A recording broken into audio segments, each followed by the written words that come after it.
Vénérable maître Yakim Yaramed, comment reconnaître que son âme a déjà repris le chemin de son initiation, son éveil, et comment reconnaître chacun des niveaux en soi?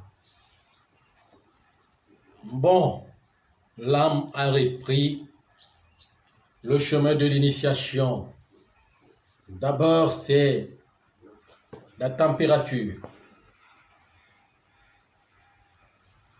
l'influence de l'éther, la température normale du corps, c'est 37 degrés. C'est ce que les scientifiques disent, non? Bon, maintenant, il y a problème de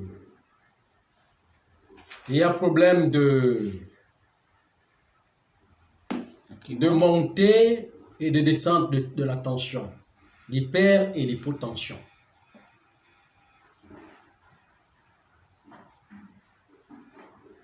Le degré de la chaleur doit muter du corps pour aller vers 47 degrés. Le degré du corps parfois doit chuter jusqu'à aller à 27 degrés. Donc de 10 de moins ou de 10 de plus. Donc de temps en temps, pas à tout moment.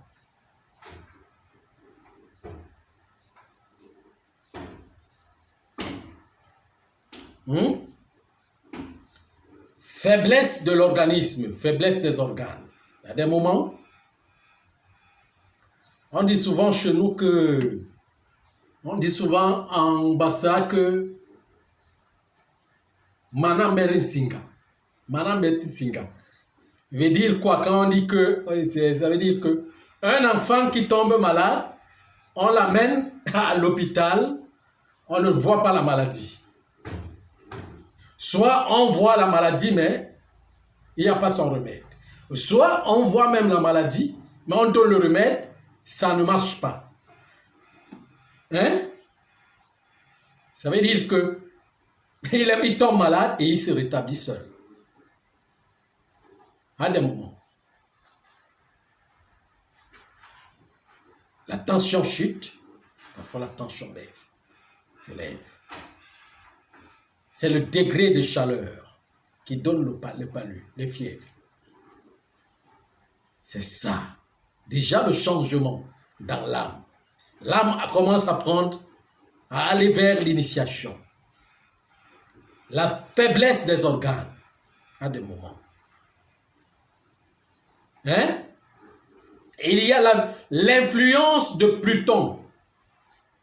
L'influence de la planète Pluton, quand on appelle la planète de la mort, quand ça entre sur le plan physique, son influence commence à entrer sur le plan physique, ça doit toucher le métal du corps qu'on appelle les os, les ossements du corps. C'est ça qui marche avec ce que les uns et les autres appellent le nerf central et le lié avec le nerf sciatique. Le mal des dos, ça se répercute dans le dos, ça se répercute dans les chevilles. C'est ça qu'on dit les chakras. Les autres appellent les chakras, commencent déjà à tourner. Ça se répercute dans les articulations.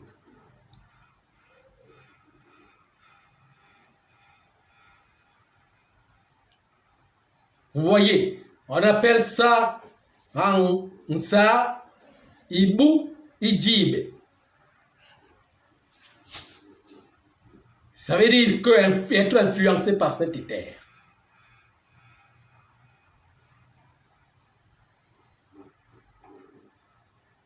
Évacuation.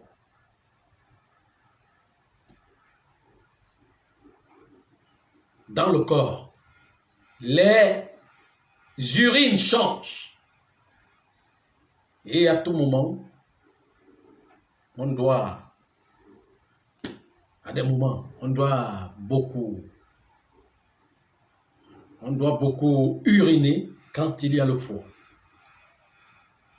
Normal.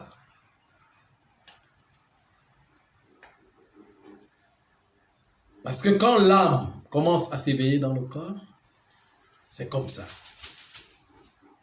Ça touche le nombril.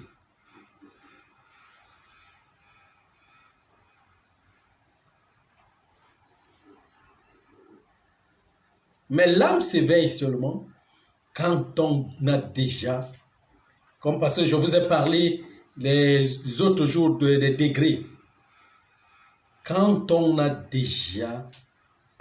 déjà arrivé au premier niveau. C'est là où cette chose commence. Après ça, maintenant, il y a ce qu'on appelle vibration. On appelle ça les contractions. Le jaillissement du souffle. Il y a un souffle, un fond du souffle en nous, en chacun de nous, que personne ne connaît.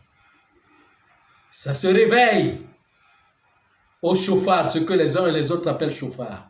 On appelle le son de la trompette, à la sonnette, qui doit sortir, qui va retentir dans le cerveau.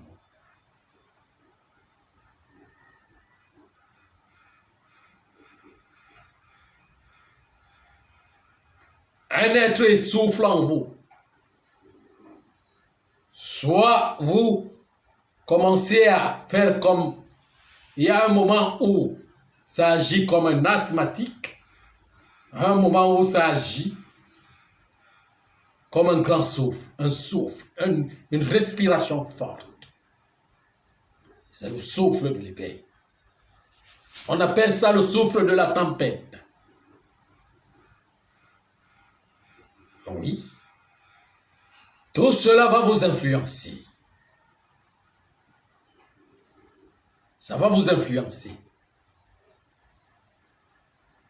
Et d'autres personnes, déjà même sur le plan physique, sont influencées par cela, mais ne connaissent pas et ne comprennent pas ce qui se passe.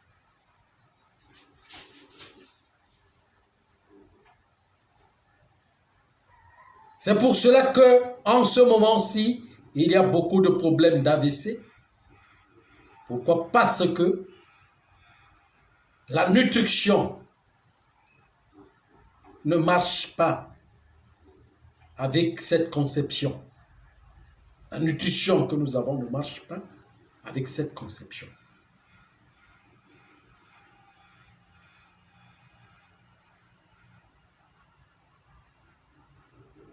Alors, donc, ce sont ces problèmes qui vont vous commencer à vous amener les problèmes de blocage aussi que j'ai cités. Il y a des situations que j'ai citées dans des pertes que j'ai citées j'ai cité dans certaines vidéos là, qui vont commencer à faire en sorte que vous commencez à penser autrement.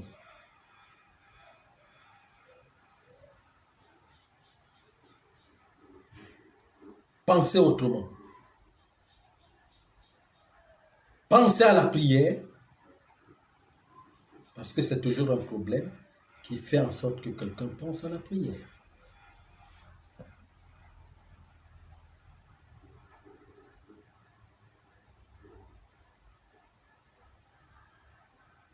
Et penser à la mort de temps en temps, ou quoi? Bien sûr! Bien sûr, allez même, si et seulement si vous voyez, s'il y en a encore, vous trouvez, même dans le judaïsme, ou bien en Afrique, un ancien, un vrai ancien. Hein? Il vous dira que l'influence de l'âme messianique donne l'envie de la mort, ou bien vous faites penser seulement à la mort. Parce qu'à tout moment où il n'y a pas de solution, des problèmes où il n'y a pas de solution, on pense directement à la mort. On vous dira que l'âme messianique, l'âme qui vient influencer, réinfluencer les âmes pour qu'elles repartent pour le changement du temple messianique, fait peur.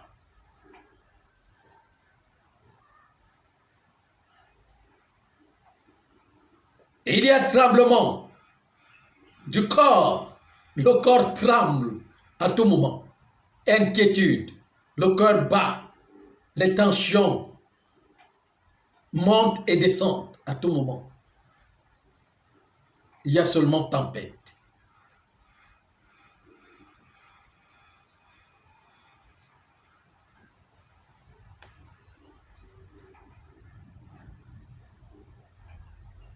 Voyez un peu.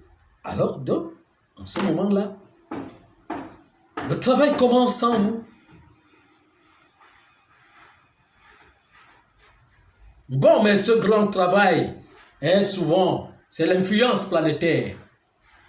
Parce que quand ça prend un peu de gens, mais seulement les influences sont quand même par degré, parce que les âmes les plus évoluées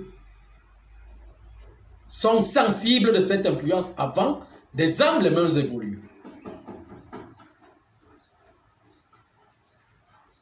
Il y a cette influence qui vont faire en sorte qu'elles commencent à poser des questions avant les autres, parce que les autres ne sont pas encore influencés. Toutes les âmes ne sont pas influencées au même moment, sauf au moment final, qui s'annonce déjà par les guerres bactériologiques et les énergies de la température, qui doit influencer tout le monde. Mais avant ça, les âmes les plus évoluées sont influencées d'abord, comprennent d'abord cette énergie et commencent à annoncer aux autres qu'il y a déjà une énergie qui vient, parce que c'est dans le mental que ça agit, avec et commencent à avertir aux autres qui n'ont pas encore la sensation de ces énergies.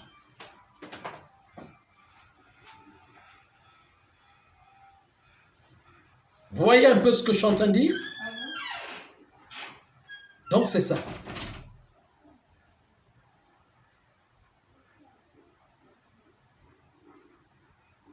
Encore une autre question? Non, merci. Merci, vénérable maître.